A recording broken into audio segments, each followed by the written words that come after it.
السلام علیکم۔ آج کی کہانی ایک ذرا سی بات۔ کہانی سے پہلے if you are new on our channel and you haven't subscribed yet تو ہمارا چینل بیا اور مالا سبسکرائب کیجیے and do not forget to press the bell icon۔ ابھی میں نے میٹرک بھی پاس نہ کیا تھا کہ میرے رشتے آنا شروع ہو گئے۔ والدین چاہتے تھے کہ ان کی بیٹی کسی تعلیم یافتہ گھرانے میں بیاہی جائے۔ ان کی یہ بھی خواہش تھی کہ میں BA پاس کر لوں، پھر ہی میری شادی ہو۔ رشتوں کی آمد کا سلسلہ جاری رہا۔ والدین کا ایک ہی جواب ہوتا، ابھی ہماری بیٹی پڑھ رہی ہے۔ جن دنوں BA کے آخری سال میں تھی، میرے لیے حسن کا رشتہ آیا۔ وہ آسٹریلیا میں تھے۔ رشتہ ان کی والدہ اور بہن لے کر آئی تھیں۔ انہوں نے مجھے دیکھتے ہی پسند کر لیا۔ جاتے ہوئے امی سے کہا کہ ہم کو شمائلہ کی تصویر دے دیں، آسٹریلیا لڑکے کو بھجوانی ہے تاکہ وہ بھی ایک نظر دیکھ لے۔ اس بات پر والدہ راضی نہ ہوئیں، بہانہ کر دیا کہ فی الحال کوئی گھر پر اچھی تصویر نہیں ہے، کھنچوا کر دیں گے۔ امی کو ان خواتین کی یہ بات اچھی نہ لگی۔ والد سے کہا کہ جب لڑکا آسٹریلیا سے آ جائے گا تب تصویر ایک نظر دکھا دیں گے، ابھی تصویر دینے کی کوئی تک نہیں بنتی۔ بہرحال 2 ماہ بعد حسن کی امی اور بہن دوبارہ آ گئیں۔ کہنے لگیں ہمارا لڑکا آسٹریلیا سے آ گیا ہے، اب تصویر دے دیں۔ امی بولی آپ لڑکی کو ہمارے گھر لے آئیں، وہ یہاں آ کر تصویر دیکھ لے۔ اس پر لڑکے کی بہن بولی آج کا زمانہ بہت آگے جا رہا ہے آنٹی، آپ ابھی بھی پرانے خیالات کی ہیں، لیکن بہرحال جیسے آپ کی خوشی۔ ہمیں آپ کی بیٹی بہت پسند آئی ہے، اس لیے ہم اپنے بھائی کو کل اپنے ساتھ لے آئیں گے۔ اگلے ہی روز حسن کو وہ ساتھ لے کر آ گئی۔ لڑکے کو تصویر دکھائی۔ خود حسن بھی ایک خوبصورت نوجوان تھے۔ ہمارے گھر والوں نے ان کو پسند کر لیا اور حسن نے بھی میری تصویر دیکھتے ہی مجھے اپنے دل میں بسا لیا۔ اسی روز شادی کی تاریخ بھی طے کر دی گئی۔ لڑکے نے 1 ماہ بعد واپس آسٹریلیا جانا تھا، لہٰذا اجلت میں شادی کی تاریخ رکھی گئی تھی۔ ہال بک کرنے کا مسئلہ سامنے تھا۔ سبھی لوگ شادی کی تیاریوں میں لگ گئے اور پھر شادی کے شادیانے بجنے لگے۔ میرے ایک چچا عرصہ سے لندن میں مقیم تھے، جن کے بیٹے ارسلان سے میرا رشتہ بچپن میں طے ہوا تھا۔ بعد میں وہ لوگ طویل عرصہ تک پاکستان نہیں آئے تو والدین نے سمجھا کہ ان لوگوں نے ہمیں بھلا دیا ہے اور اب وہ رشتہ لینا نہیں چاہتے۔ تاہم پھر بھی ابو نے ایک دفعہ پپھو کو درمیان میں ڈالا کیونکہ وہ لندن آتی جاتی رہتی تھیں۔ انہوں نے والد صاحب کو لندن سے واپس آ کر بتایا کہ ارسلان نے وہاں کسی اور لڑکی کو پسند کر لیا ہے اور اس کے ماں باپ اب وہیں شادی کرنا چاہتے ہیں جہاں ارسلان چاہتا ہے، آپ لوگ اس کا خیال چھوڑ دیں۔ تب سے یہ رشتہ میرے والدین کے ذہن سے محو ہو چکا تھا۔ میری شادی سے 1 روز قبل ارسلان اور اس کے والدین اچانک لندن سے آ گئے۔ جب ان کو پتہ چلا کہ شمائلہ کی شادی ہو رہی ہے تو انہوں نے ہنگامہ شروع کر دیا۔ چچا جان ابو سے جھگڑنے لگے کہ تمہاری جرأت کیسی ہوئی شمائلہ کا رشتہ کسی اور سے کرنے کی، جبکہ ہمارے والدین بچپن میں ان دونوں بچوں کا رشتہ طے کر کے گئے تھے۔ والد صاحب نے بتایا کہ میں نے سلیمہ کو تمہارے پاس بھیجا تھا یہ معلوم کرنے کے لیے کہ اب تمہارا کیا ارادہ ہے۔ اس نے واپس آ کر جواب دیا تھا کہ ارسلان نے لندن میں اپنے لیے کوئی لڑکی پسند کر لی ہے اور شمائلہ سے رشتے کا ارادہ نہیں رکھتا۔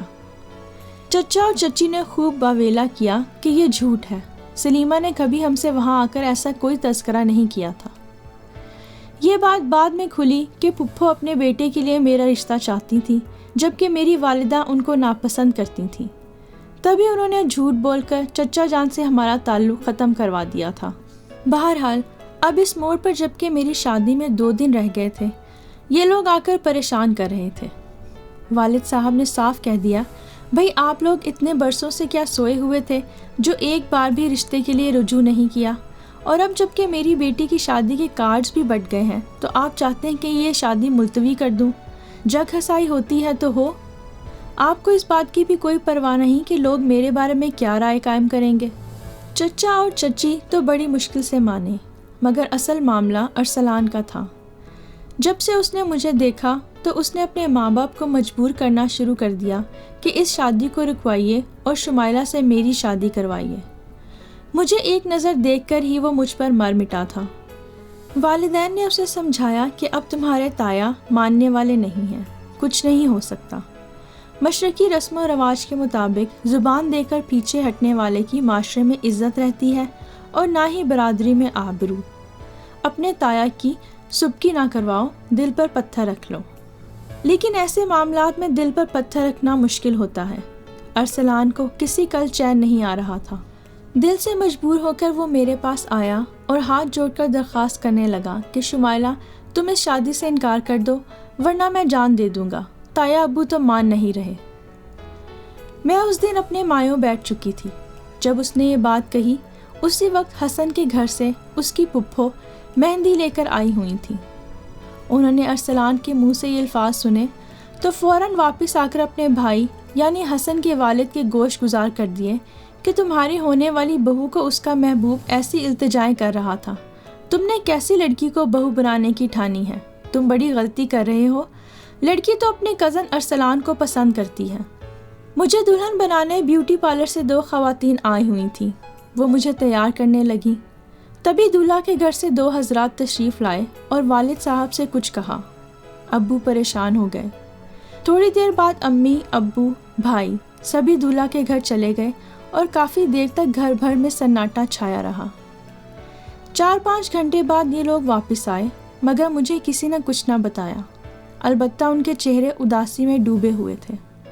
تھوڑی دیر بعد دولہا کے ابا اپنی بہن کے ہمراہ تشریف لائے کہ بارات نہیں آ رہی کیونکہ آپ کی بیٹی کا زبردستی کا نکاح ہو رہا ہے اور وہ میرے بیٹے کے ساتھ شادی نہیں کرنا چاہتی، لہٰذا یہ شادی ہی جائز نہیں۔ لڑکی کی شادی آپ وہاں کر دیں جہاں اس کی مرضی ہے۔ والد صاحب منت سماجت کرنے لگے کہ یہ آپ کیا کہہ رہے ہیں، ایسا ہرگز نہیں ہے، آپ سے کسی نے غلط کہا ہے۔ ہماری لڑکی کا نکاح اس کی عین مرضی کے مطابق ہو رہا ہے، اگر آپ چاہیں تو خود اس سے پوچھ سکتے ہیں۔ ابو نے کہا کہ ایسی باتیں مت کریں، ہمارا گھر مہمانوں سے بھرا ہوا ہے اور یہ ہماری عزت کا سوال ہے، اگر آپ بارات نہیں لائیں گے تو لوگ ہمارے بارے میں کیا کہیں گے۔ دلہا کے گھر والے سنگ دل لوگ نہ جانے کس طرح کے تھے کہ والد کی کسی بات کو نہیں مان رہے تھے۔ میری ماں کی آنسو، والد کی التجائیں اور بھائیوں کی سماجت بھی کام نہیں آ رہی تھی اور ان لوگوں نے بارات لانے سے صاف انکار کر دیا۔ والد نے دلہا سے بات کرنی چاہی مگر اس کے گھر والے آڑے آ گئے اور حسن تک رسائی نہ ہونے دی۔ ادھر مہمان بارات کا انتظار کر رہے تھے۔ وقت تیزی سے گزرتا جا رہا تھا اور بارات تھی کہ آنے کا نام نہیں لے رہی تھی۔ جب مجھے خالہ نے صورتحال بتائی تو میرا دل ڈوب ہی گیا۔ میں ارسلان کو بددعا دینے لگی جس نے میرے ماں باپ کی خوشی کو اجاڑا تھا اور ان کو ایسی سنگین صورتحال سے دوچار کر دیا تھا۔ جی چاہتا تھا حسن سامنے آئے تو اس سے پوچھوں کہ آخر میرا کیا قصور ہے، میں پاک دامن ہوں، کیوں مجھے سزا دی جا رہی ہے۔ جی چاہتا تھا کہ سہاگ کے جوڑے کو آگ لگا دوں اور سرخ دوپٹے سے ارسلان کو پھانسی دے دوں۔ میں مجرم نہ تھی، بے قصور تھی، پھر کیوں مجھے ٹھکرایا جا رہا تھا۔ والد صاحب دل کے مریض تھے، ڈر تھا کہ کہیں ان کو صدمے سے کچھ ہو نہ جائے۔ وہ مشکل سے ضبط کیے ہوئے تھے، ان کی تو عزت پر بن گئی تھی۔ لندن والے چچا چچی روٹ کر ہمارے گھر سے چلے گئے تھے۔ ان کا کچھ پتہ نہ تھا کہ ہوٹل گئے ہیں یا کسی رشتہ دار کے گھر۔ جاتے ہوئے کہہ گئے تھے کہ اب ہم شادی میں نہ آئیں گے۔ وہ ہوتے تو انہی سے سوال کرتی کہ میں آپ کی بیٹی ہوں، پھر مجھے کیوں سزا مل رہی ہے اور کس جرم کی سزا مل رہی ہے۔ ہم سب بے حد پریشان تھے۔ ہماری ایک دوسری پھپھی سب سے کہہ رہی تھی کہ بھائی اب ارسلان کو ڈھونڈو، اب اسی سے نکاح پڑھوا دو ورنہ ہم کسی کو منہ دکھانے کے قابل نہ رہیں گے۔ جب میں نے ان کی یہ بات سنی تو اپنا سر پیٹ لیا۔ مجھے ارسلان سے سخت نفرت محسوس ہو رہی تھی جس نے لندن سے آ کر اچانک میری زندگی اور والدین کی خوشیوں کو آگ لگا دی تھی۔ اسی دم میری خالہ اور خالو آپس میں صلاح کر کے حسن کے گھر چلے گئے اور حسن ان کو وہاں مل گیا۔ انہوں نے اس سے سوال کیا کہ کیا آپ عزت دار آدمی ہیں؟ اس نے جواب دیا الحمدللہ۔ پھر کیوں آپ نے عین وقت پر شادی سے انکار کر دیا؟ ہمارے گھر مہمان بیٹھے ہیں، بارات کا انتظار ہو رہا ہے اور وہ نہیں آ رہی، سوچئے کہ ہم پر کیسی قیامت ٹوٹی ہوئی ہے۔ حسن بولے، شادی سے انکار میں نے نہیں کیا، آپ کی لڑکی نے کیا ہے، اسی نے کہا ہے کہ مجھے حسن سے شادی منظور نہیں ہے۔ خالہ بولی، یہ غلط ہے، آپ کو کسی نے غلط بات بتائی ہے۔ اچھا، وہ کہنے لگا، مجھے تو یہی کہا گیا ہے۔ تو اب اس کا کیا حل ہے؟ کیا دلہن کو اسٹیج پر اکیلے ہی بٹھا دیا جائے کہ دلہا تو آ نہیں رہا بارات کے ساتھ؟ حسن کچھ دیر خاموش رہے، پھر بولے، آپ میری شمائلہ سے بات کروا دیں، میں اقرار یا انکار اس کے منہ سے سننا چاہتا ہوں۔ اگر وہ کہہ دے کہ حسن میں آپ سے شادی نہیں کرنا چاہتی تو میں ہٹ جاؤں گا، اور اگر وہ کہہ دے کہ میں کرنا چاہتی ہوں تو میں بارات لے کر ضرور آؤں گا۔ خالو نے انہیں کہا کہ آپ فون کے پاس ہی رہیں، ہم ابھی آپ کی بات شمائلہ سے کرواتے ہیں۔ ہال میں کھانا لگا دیا گیا تھا اور مہمان کھانا کھانے میں مشغول ہو گئے، کیونکہ اب شادی ہال میں مدعو لوگ سنبھل نہیں پا رہے تھے۔ وہ بارات کا انتظار کرتے کرتے تھک چکے تھے۔ مجھے سجا سنوار کر اکیلے ہی اسٹیج پر بٹھا دیا گیا تھا۔ اتنے میں ہانپتی کانپتی خالہ میرے پاس آئیں اور مجھے ساتھ لے کر پیچھے دلہن والے کمرے میں لے آئیں۔ دلہن والے کمرے میں خالو میرا انتظار کر رہے تھے اور شادی ہال کے ٹیلی فون سے وہ حسن کو ٹیلی فون ملا کر بیٹھے ہوئے تھے۔ انہوں نے فون کا ریسیور میرے ہاتھ میں دیا اور کہا کہ حسن سے بات کر لو۔ میں تو پہلے ہی دعا مانگ رہی تھی کہ اے اللہ تو مجھے اس وقت حسن کی ڈولی میں بٹھا دے، بعد میں بے شک جو ہو سو ہو، مگر اس دم میرے باپ اور بھائیوں کی عزت رکھ لے۔ میں نے فون پر حسن سے بات کی اور انہیں صاف صاف بتایا کہ میرا ارسلان سے کوئی تعلق نہیں، اور انہیں اپنے بچپن کے رشتے کا بتایا، اور یہ بھی بتایا کہ اس سے پہلے میں نے کبھی ارسلان کو دیکھا تک نہیں ہے۔ میری بات سن کر انہوں نے کہا، تم فکر نہ کرو، اب ہم بارات لے کر پہنچ رہے ہیں۔ حسن کی یہ بات سن کر مجھے تھوڑی سی تسلی ہوئی۔ تھوڑی دیر گزر گئی، مہمان کھانا کھا چکے، نکاح خواہ ابھی تک انتظار کر رہا تھا۔ اتنے میں شور مچ گیا کہ دلہا آ گیا ہے۔ ہوا یوں کہ ہمارے کچھ عزیزوں نے جا کر ارسلان کو تلاش کر لیا اور اسے کہا کہ تم جلدی سے کپڑے بدلو اور دلہا بنو، کیونکہ یہ واقعہ ہو گیا ہے۔ بارات لانے سے حسن کے گھر والوں نے انکار کر دیا ہے، جبکہ نکاح خواہ انتظار میں ہے اور دلہن سٹیج پر بیٹھی دلہے کا انتظار کر رہی ہے۔ اتنی ہی دیر میں حسن کی بارات بھی آن پہنچی۔ اب صورتحال یہ تھی کہ دلہن ایک اور دلہا دو۔ یہ بڑی ہی عجیب صورتحال تھی۔ ارسلان کو وہ سٹیج پر لانے لگے کہ کسی نے مجھے بتایا کہ حسن نہیں ہے، یہ ارسلان ہے، چہرہ صحرے کے پیچھے چھپا ہوا ہے۔ میرے پیروں تلے سے زمین نکل گئی۔ میرے پاس وہ الفاظ نہیں کہ دلی کیفیت رقم کر سکوں۔ شادی کا جوڑا میں نے حسن کا زیب تن کر رکھا تھا، زیور بھی انہی کے پہنے تھے، اب نکاح کے لیے ارسلان کو لے آئے تھے۔ یہ بھی ایک تماشا ہی تھا۔ تبھی میں پھوٹ پھوٹ کر رونے لگی۔ میرے دھواں دھار رونے سے ارسلان گھبرا گیا۔ اس نے مجھ سے سوال کیا کہ تم کس وجہ سے رو رہی ہو؟ میں نے اسے صاف کہہ دیا کہ میں تم سے نکاح نہیں کرنا چاہتی، اسی وجہ سے رو رہی ہوں، اور خبردار اگر زبردستی مجھ سے نکاح کرنے کی کوشش کی تو میں آپ کو بے عزت کر دوں گی، آپ فوراً سٹیج سے اتر جائیے۔ وہ گھبرا کر سٹیج سے نیچے اتر گیا۔ مہمان کچھ نہ سمجھ پا رہے تھے کہ آخر یہ ہو کیا رہا ہے۔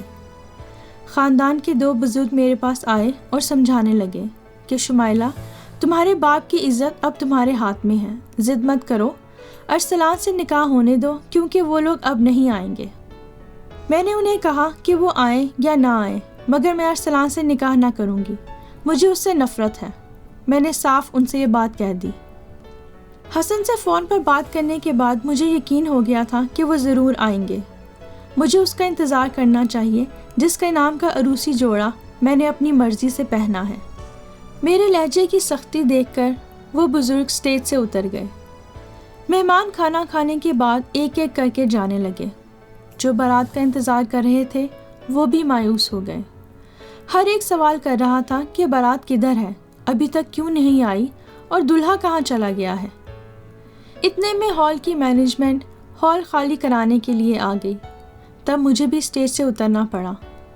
میری جگمگ کرتی لاش یوں واپس ہوئی جیسے کسی میت کو قبرستان لے جا رہے ہوں۔ سوچ رہی تھی اب میرا باپ زندگی بھر کسی کو منہ دکھانے کے قابل نہ رہے گا۔ تبھی ہاتھوں کی مہندی آگ بن کر میری ہتھیلیوں کو جلانے لگی۔ اس طرح کب کسی کا سہاگ جوڑا اس کا کفن بنتا ہوگا۔ ابھی 2 قدم ہی چلی تھی کہ مجھ پر بے ہوشی طاری ہو گئی۔ میں گرنے کو ہی تھی کہ کسی نے مجھے سنبھال لیا۔ یہ حسن تھے۔ اس کے ساتھ ہی شور مچ گیا کہ بارات آ گئی ہے، بارات آ گئی ہے۔ جو لوگ ہال سے نکل رہے تھے بارات کو دیکھنے کے شوق میں واپس آ گئے۔ عورتیں بارات کو دیکھنے کی خوشی میں اکٹھی ہونے لگیں۔ حسن نے مجھے سنبھال کر دوبارہ سٹیج پر بٹھایا۔ نقرئی کرسی کھینچ کر خود میرے پہلو میں سج گئے۔ یوں میری باپ کی گرتی ہوئی عزت خاک میں ملنے سے بچ گئی۔ اسی وقت بھائی کہیں سے نکاح خواہ کو پکڑ کر لے آئے اور پھر میرا نکاح حسن سے ہو گیا۔ مجھے یاد نہیں آ رہا کب انہوں نے کیا کہا اور میں نے کس طرح نکاح نامہ پر دستخط کیے۔ اس کے بعد میرے دولہا نے مجھے بازوؤں میں بھر کر گاڑی میں لا بٹھایا۔ ایک بار پھر ہمارے گھر میں کمکمے جلنے لگے، ہر طرف خوشی کی لہر دوڑ گئی۔ شادی کی رات جب حسن نے میرا گھونگھٹ اٹھایا تو کہا، اگر تم میری دلہن نہ بنتی تو میں بڑا ہی بد نصیب ہوتا۔ اللہ تعالیٰ نے کرم کیا، میری آہوں پر رحم کیا اور مجھے بھی میرا دلہا مل گیا۔ حسن نہ ملتے تو میں بھی خاک میں مل جاتی۔ اب سوچتی ہوں کہ کتنے سنگ دل ہوتے ہیں وہ لوگ جو ایسے موقعوں پر چغل خوری سے باز نہیں آتے، بغیر تحقیق کیے بات کو ایک جگہ سے دوسری جگہ تک پہنچا دیتے ہیں۔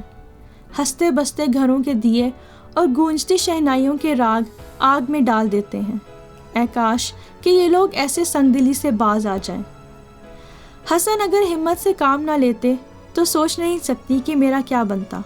اس سے بھی زیادہ میرے والد صاحب کس کس کا منہ بند کرتے، کس کس کے سوالوں کا جواب دیتے۔ اے کاش معاشرے میں بیٹیوں والے اس قدر مجبور نہ ہوں۔ میری دعا ہے کہ اللہ جب بیٹی دے تو خود اس کی عزت کی حفاظت بھی ضرور کرے۔ آمین۔